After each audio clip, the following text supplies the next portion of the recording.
Hello, amazing day everyone.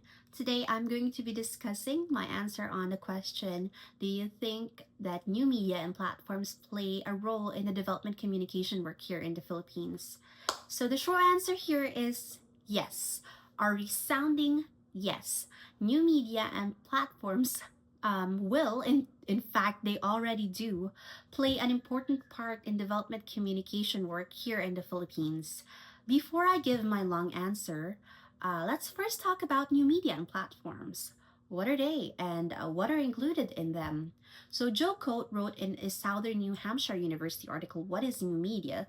That new media is any media, so whether it's newspaper articles and blogs to musics and podcasts that are delivered digitally.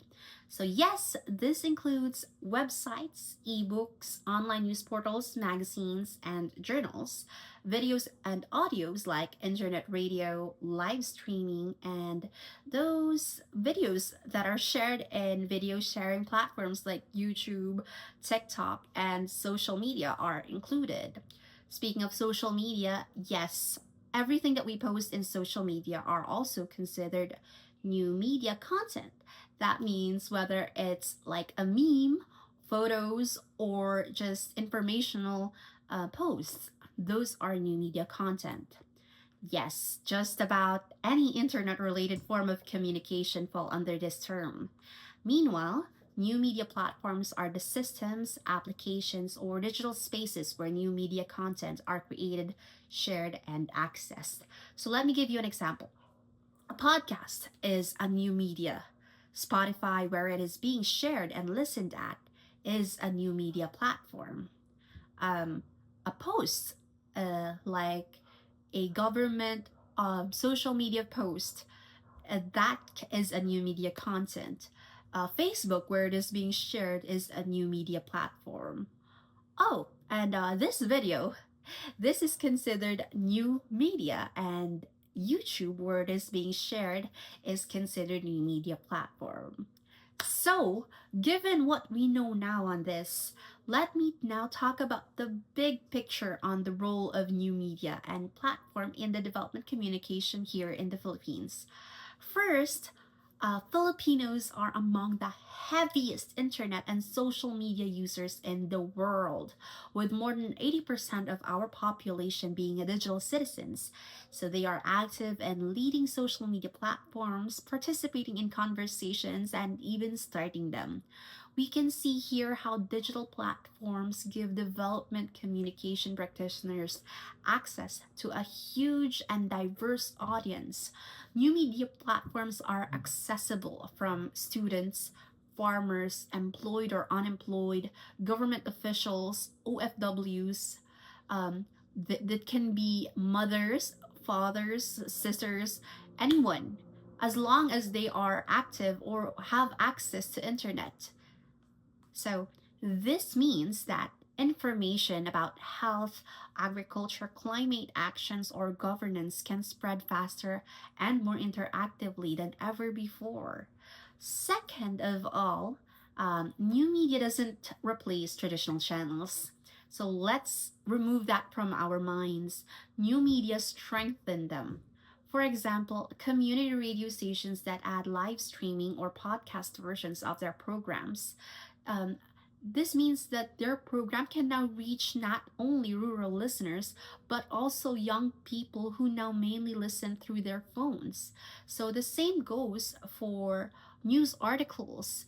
So if they if these community newspapers share their posts on social media, this can be shared even further, used by young generation nowadays who are mostly on social media rather than reading from traditional newspapers. So apart from that, like ebooks and digital learning modules, these help teachers and learners access instructional materials even with limited resources.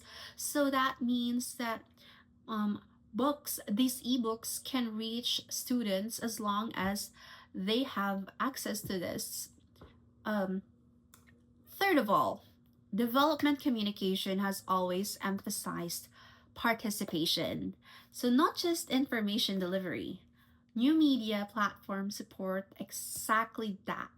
Online call-ins, comment sections, um, those group chats, and Reddit forums.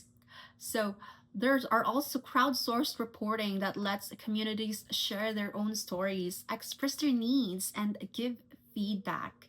It can be used for conversation and information sharing.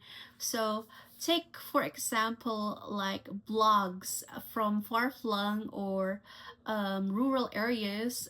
They help people here in urban communities and even as far away as those abroad to see the picture that they have, so they can be used to inform them of the situation and bring to life conversation about issues that they are facing. So this actually aligns with the long-standing DevCom idea introduced by Nora Cabral, that communication should empower people and help them participate in development. Of course, technology isn't a magic bullet. The digital divide is still real. Some areas lack stable connectivity or devices, and with social media, we must also deal with misinformation. So these are the noise that we have here. But research is clear: when new media are combined with strong content, local languages, and community partnerships, they significantly enhance the reach and impact of development communication. So, will new media matter in Philippine DevCom? Absolutely. They already do, and their role will only grow. The goal now is not to replace older methods, but to integrate them, creating a communication ecosystem that is inclusive, participatory, and responsive to the needs of Filipino communities. And when grounded with solid DevCom principles, new media and platforms become powerful tools for meaningful social change. So yes, that's my answer. Thank you, and again, have an amazing day.